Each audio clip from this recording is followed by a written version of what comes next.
How we doing, folks? Welcome back to the Nightmare Cabin. We're doing a quick little improv review. We're going to be looking at the reissue of the Circus Maximus by Manilla Road. I pre-ordered this a while ago, and I wasn't expecting it out for another month or so, but yesterday it turned up on the in the post. And last night I watched the DVD bootleg that comes with it. I'll be talking about all that a bit later on. This is the original of the album. As you can see, you got a new artwork. For those purists out there, though, don't you worry. The original is in the inside, so you can just flip it over if that's the one you prefer. I will say, I do like this new artwork. I mean, it kind of suits the whole aesthetic of Manilla Road, but it doesn't really suit this album. But not to worry. Worse things happen at sea, I guess. But Manilla Road were a fantastic band. What a great catalogue. Back catalogue they had. That was a body of work, as they call it. It's just a shame Manilla Road weren't bigger at the time. I mean, but the respect they're getting and the legacy that they've left is certainly, it's going to go down in the heavy metal history books. Certainly. And it's just going to grow and grow and grow. And I think then it will be a bit of a mystery as, how comes this band weren't bigger. But there you go. It's a shitty reality. But with Mark Shelton no longer being with us, it's one of those poxy things with the music industry. It seems dying does seem to do wonders for your career. And I'm just as guilty of it. I actually jumped on board with Manilla Road when Downfall Network did that retrospective video. I mean, that's kind of what I do on Let's Talk About, but obviously they knock it out of the park, that little team. The way it's all edited, and it's like a little documentary. I mean, if I was doing a DVD of my own band or something like that, I'd hire them. But anyway, this was a bit of an odd album, really. For those of you that are fans of Manilla Road, you'll know that this is kind of like the... let's try and pick out an example. This is kind of like the Seventh Star by Black Sabbath. It's... this originally wasn't meant to be a Manilla Road album. It was meant to be a solo effort or a new band, or however you want to phrase it, really. But the band was called the Circus Maximus. And it was a new three-piece. Obviously, Mark Shelton on guitar and vocals, naturally. You had Aaron Brown on drums and also vocals, and Andrew Cross, who did bass, keyboards, and the lion's share of the vocals on this album. He did 5 songs. Aaron Brown on drums actually did 3 tracks of lead vocals, and Mark only actually sung on 3 of the songs as well. So all 3 sang, but the other 2 guys as well, Aaron and Andrew, both did really good harmonising backing vocals. I mean, there's certain parts on this album where you think they have actually hired backing singers.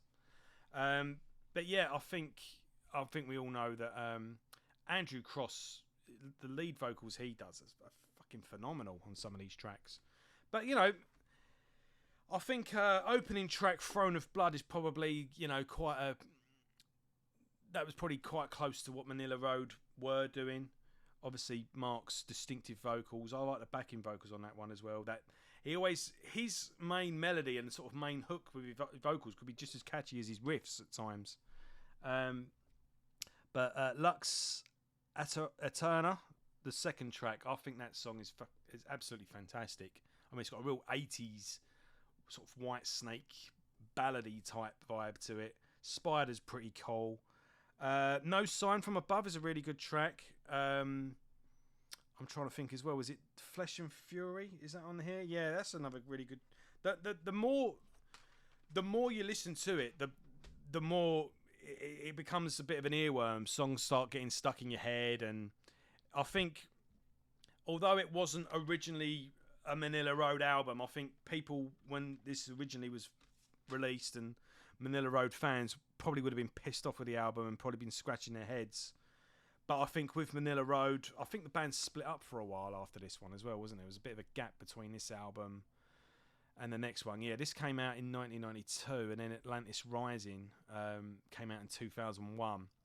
But then they did a whole string of albums, and a lot like with my Iron Maiden post 2000s, they found their feet again and did classic material that rivaled the previous classic material before. But I think with hindsight, much like Seventh Star, yeah, this wasn't actually meant to have the band name. I wish this thing had stopped wriggling around. It wasn't meant to have the original band name. The record label stuck it on at the last minute. So is it really a Manilla Road album? You can debate, but I think generally speaking, with hindsight and taking it at face value, I think a lot of people do like this album, and I think rightfully so. I think it is a really good album. It certainly sounds good, and yeah, just take it for what it is. And there's a lot to enjoy here, and there is some really fantastic music. I mean, and most notably, I mean, what you need to know is, I've already got this album. Do I need to buy it again? The short answer is yes, absolutely, you do. Let's have a look. So, first and foremost, you've got brand new artwork. I'm always a sucker for when they change artworks on reissues. You've got some liner notes. Let's say on the album, got some alternative artworks there. You've got, let's see, original credits, and you've got, looks like some press releases. You see that's the line-up in the middle there, and then obviously lyrics. And most notably, you get a DVD with this album. Oh, you get 2 bonus tracks, 2 demos really. You've got Lux Eterna as a demo recording with a different lineup, I think. Bear with me 2 seconds, folks. Yeah, different lineup, and a rough mix of She's Fading. Both sound cool, both worth getting. But yeah, the main thing is the DVD. I watched it last night.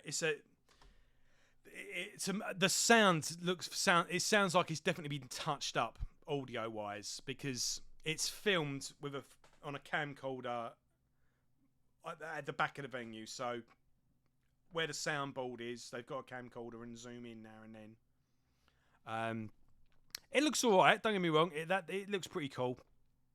It does like sort of close up now and then, and it's all clear. It's okay to watch, but there's no way a camcorder from 1992 or 1991 when it was filmed. It was 91, yeah. It sounds very, very clear, so it's definitely been touched up. But that's fine. What would you prefer? It sound like shit. Pretty long set list as well. And the band, it's got to be said, are tight as fuck. They are real oiled machine. At this point as well, they say in between songs, this is all new material. So the album wasn't out at this point. But they are really tight. Mark as well does some shredding solos. Aaron Brown, fantastic drummer. And doing lead vocals, he's got the old mic down there, and he's doing backing vocals and lead all the way through it. Andrew Cross as well, great vocalist, great bass player, and yeah, they were a really good band. They were a really good lineup. So if you are a fan of this album in particular, if you're thinking, oh, yeah, it's all right, it's not my favourite, but I'm kind of take it for what it is, and it's not so bad. But if it's built up some sort of cult following over the years, and it's a really good album, and you do want to dig deeper, then definitely check this out. It's definitely worth getting for the DVD. It's worth reinvesting in. Cycling shorts. That's all I'll say when it comes to the DVD. Who thought that was a good idea? Eh? Big pink padded blazer and cycling shorts. No need at all. And as for Mark Shelton, yes, God rest your soul, but really bright coloured cycling shorts. the 90s have got a lot more to answer for fashion-wise than the 80s. We'll just leave it at that. But worth a watch, ladies and gentlemen, and definitely worth a listen. So yeah, if you're a casual fan, this probably isn't the best album to start with if you're new to Manilla Road. But if you are a fan of Manilla Road, I'm glad I got this. I'm glad I reinvested this one, sorry. And yeah, this is definitely worth your time. Definitely check it out. So yeah, that's all for now. What's coming up? We've got Maiden Cast coming up. Later on tonight, we're going to be doing a filming of the new Iron Maiden track. And I've not forgot, I am working on it. I've got notes. I'm listening. But yeah, I know it's long overdue. But trust me, folks, I am working on the Let's Talk About Absu video. It will be coming very, very soon. So thanks for being patient on that. And if you're new to the channel, welcome aboard. I hope you enjoyed this.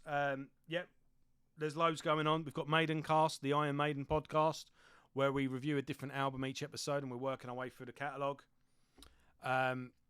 Solo albums and side projects on the way. I've got another series where I go Let's Talk About, where I take a band and I go through their entire catalogue bit by bit, as well as whatever I bought at the time. I'll do a little review and basically do whatever I feel like doing at the time. So yeah, jump aboard if you're new.